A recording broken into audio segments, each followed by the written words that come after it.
May come in sir? Yes please do. Thank you sir. बैठिए। नमस्ते sir. नमस्ते। बैठिए बैठिए। Thank you sir. आपका नाम रवि सिहाग है? जी सर। रवि, थोड़ा सा अपना परिचय दीजिए हमें, ताकि हम सब आपके बारे में इतना जान लें कि आपसे बात कर सकें। और हम चाह रहे हैं कि आपसे उन मुद्दों पर ज़्यादा बात करें जिन पर आप इंटरेस्टेड है बात करने में। तो आप ये भी बताएं कि किन विषयों में आपकी रुचि ज़्यादा है बात करने में। सर, मेरा नाम रवि कुमार सिहाग है। मैं राजस्थान के गांव तीनडीएम, जिला श्रीगंगानगर का निवासी हूं। मैंने अपना ग्रेजुएशन पॉलिटिकल साइंस, इकोनॉमिक्स और इंग्लिश लिटरेचर से किया है। उसके बाद में सर मैंने यूपीएससी के लिए प्रिपरेशन स्टार्ट की और 1 साल IRTS के तौर पर काम किया। उसके बाद में इंडियन डिफेंस अकाउंट सर्विस के में अभी मैं कार्यरत हूँ। ये बताएं कि रेलवे में बहुत समय तक एक समस्या चलती रही जिसको हम डिपार्टमेंटलाइजेशन या कंपार्टमेंटलाइजेशन बोलते हैं। इसमें दिक्कत थी कि रेलवे अकाउंट्स के लोग, रेलवे पर्सनल के लोग, रेलवे जो बाकी सर्विसेज हैं, ट्रैफिक के लोग या इंजीनियरिंग सर्विसेज के लोग, उन सब में इतना गुटबाजी होने लगी कि रेलवे के लिए मैनेज करना मुश्किल हो गया। तो फाइनली एक फैसला हुआ कि हम इन सब सर्विसेज को मर्ज करके, पुलिस को छोड़ के, RPF को छोड़ के IRMS बना देते हैं, रेलवे मैनेजमेंट सर्विस बनाते हैं, जो कि बन भी गई है। इस बार से वो उसकी वैकेंसीज भी आ गई हैं। आपको नहीं लगता कि डिफेंस में भी ऐसा कर देना चाहिए? डिफेंस अकाउंट्स, डिफेंस एस्टेट्स और फिर आर्म फोर्सेस हेडक्वार्टर सर्विस, इन सब की क्या ज़रूरत है? अलग अलग एक ही क्यों ना कर दें इन सबको?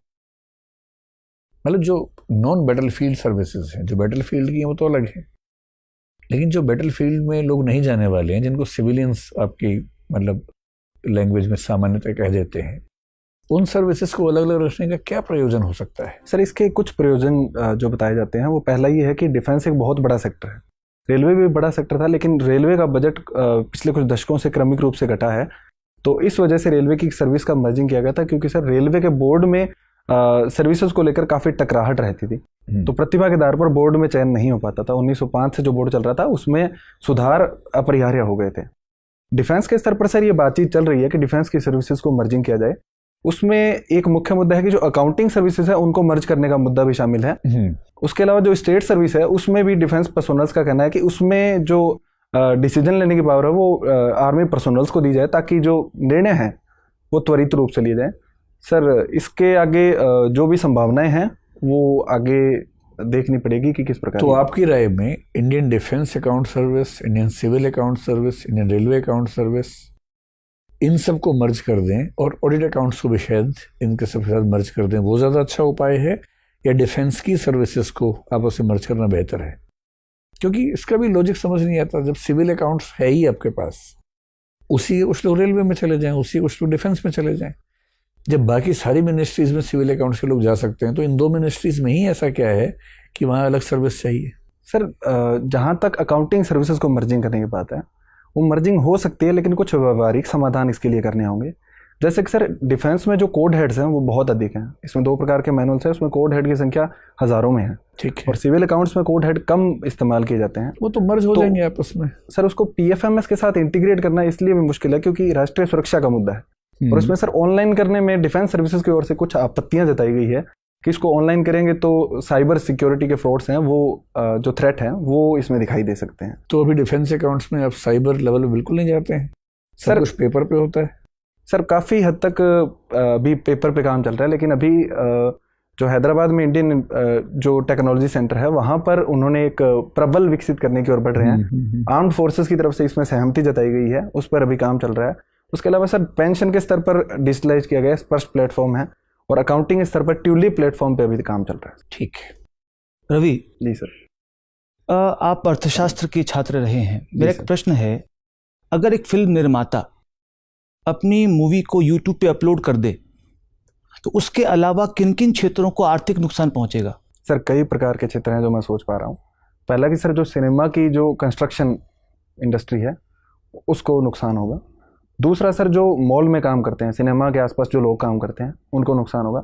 तीसरा सर जो सिनेमा ले जाने के लिए जो ऑटो रिक्शास हैं, जो किसी भी प्रकार के यातायात के साधन हैं, उनको नुकसान हो सकता है। रवि जी मैडम। आपके गांव का नाम बड़ा यूनिक है। जी मैडम। क्या मतलब है इसका? मैडम, मेरे गांव है जो पहले एक मरुस्थल का क्षेत्र था। इंदिरा गांधी नहर आने के बाद में ये क्षेत्र पूरी तरीके से परिवर्तित हो गया। तो एक प्रकार से नहर के योगदान को देखते हुए नहर से जो छोटी वितरिकाएं निकलती है जिनको माइनर कहते हैं, उनसे जो पानी की निकासी के द्वार होते हैं उनके द्वारों के नाम पर गांव का नाम रखा गया है। तो डीएम का मतलब है कि डबजाल एडजॉइनिंग माइनर, जो इंदिरा गांधी की एक छोटी माइनर है जो डबजाल गांव से होकर प्रवाहित होती है, उसके नाम पर सर इसका नाम रखा गया है। बहुत बढ़िया। ये बताएं कि क्या इंदिरा गांधी कैनाल आने के बाद से जो वहाँ का एग्रीकल्चर है उस पर कुछ बुरा प्रभाव भी पड़ा है? जी मैडम, कुछ कुप्रभाव मैं देख सकता हूँ। जैसे कि जो सॉइल सैलिनिटी की समस्या है वो वहाँ पर आई है, जिसको स्थानीय भाषा में सेम कहा जाता है। दूसरा कि फसल प्रतिरूप में विकृति उत्पन्न हुई है। जो गेहूं और चावल की फसलें हैं उन पर ज़्यादा ध्यान दिया गया है, जिससे लैंड डिग्रेडेशन और भूमि की गुणवत्ता प्रभावित हुई है। अगर आपका चयन हो जाता है, आपको एक जिले का, अपने ही जिले का कहिए, डीएम बना दिया जाता है, तो आप महिला सशक्तिकरण के लिए क्या एकदम कॉन्क्रीट स्टेप्स उठाएंगे? मैडम, मैं सबसे पहले मेरे ऑफिस से स्टार्ट करूंगा।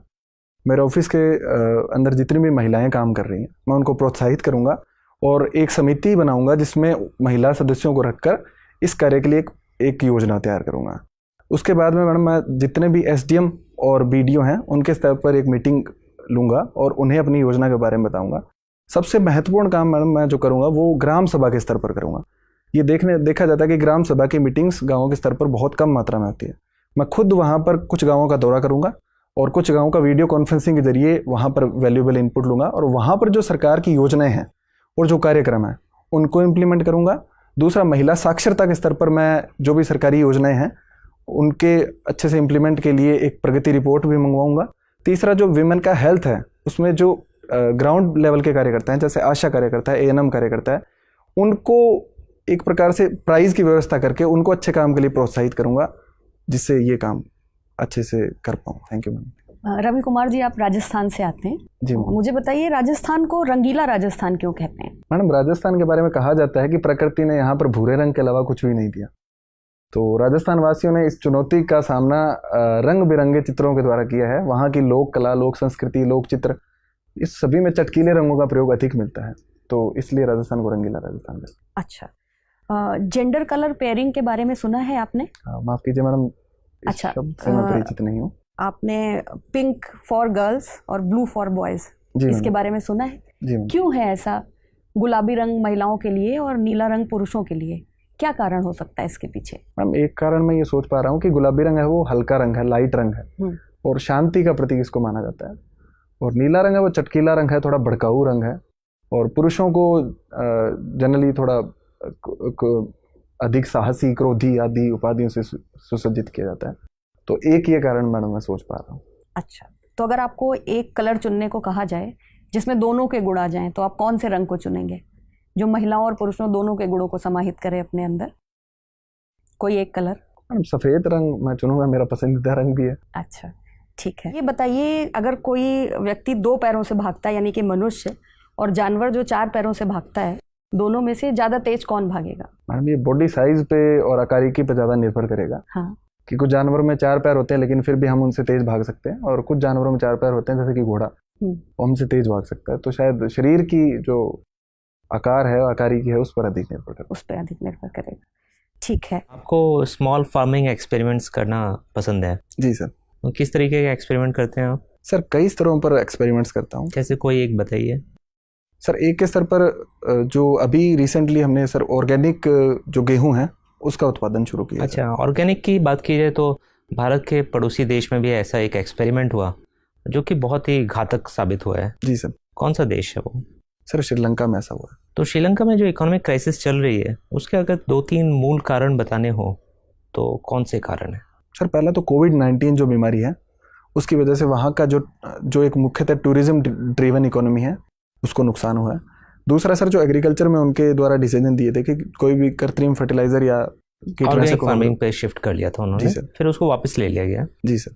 और तीसरा सर, उनकी जो राजनीतिक और आर्थिक नीतियाँ हैं वहाँ पर भ्रष्टाचार बहुत अधिक है, तो उन नीतियों को मैं अभी तो वहाँ एक जो वहाँ के शासन में, जैसे भारत में भी हम लोग सुनते हैं कि परिवारवाद काफ़ी हावी रहता है। जी सर। तो एक समय में राजपक्सा फैमिली के कितने मेंबर्स थे वहाँ की सरकार में?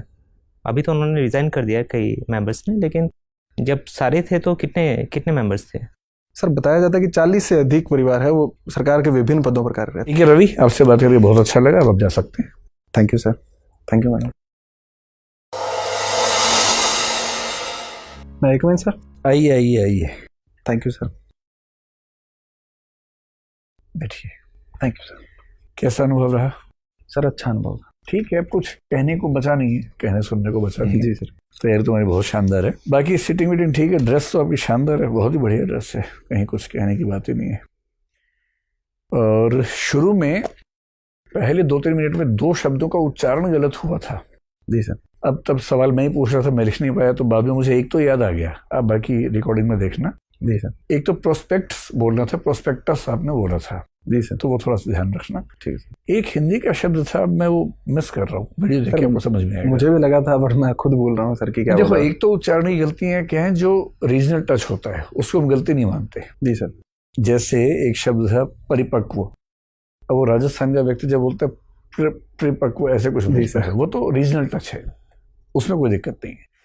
लेकिन ऐसा एक शब्द आया था, एक बार आप देखेंगे तो समझ में आएगा, कुछ मिस्टेक थी, बस वो देख लेना। और अपने गांव का जिक्र बहुत अच्छा हुआ, डिफेंस बजट वगैरह आपने बड़ा अच्छा बताया, विमेन एम्पावरमेंट बहुत ही अच्छा बताया, रंगीला राजस्थान, बड़ा मतलब आंसर ऑफ द डे तो वही था कि प्रकृति ने केवल भूरा रंग दिया है, बाकी हमने भर रही है। इतना बढ़िया आंसर दिया, मजा आ गया सर। ये आज ही हम लोग डिस्कशन कर रहे थे इस आंसर को। अरे वाह। जी सर, मतलब प्रश्न भिड़ गया आपका। जी सर। पेपर लीक हो गया है ना। एक आध क्वेश्चन करंट अफेयर्स का कोई चूका है आपसे, जो कि बहुत जेन्युइन है, इतना चूक ही जाता है, लेकिन फिर भी अगर देखना ही है तो करंट अफेयर्स से एक बार देख लीजिए। सर मैं सोच रहा हूँ कि इस बार वाइल्ड गेस के बजाय एक सॉरी बोल दो, थोड़ा सा मेरे को भी पॉज मिल जाएगा। दिक्कत नहीं है, एकदम सॉरी बोलो जहाँ दिक्कत है। जी सर। एकदम कुछ कहने की जरूरत नहीं है, सब बढ़िया है। इस बार 2 साल के लिए मसूरी की तैयारी करो और बढ़ो आगे। जी sir. All the best. Thank you. कुछ पूछना है आपको? सर अभी तो कुछ नहीं पूछा, अलग मेन वही क्वेश्चन था सर, IRTS वाला, वो थोड़ा मैं सोच एक बार सोचो, बैठते हैं अलग से। जी किस दिन बैठ जाते हैं, ठीक है, जाइए, शुभकामनाएं। Thank you sir. Thank you ma'am. All the best.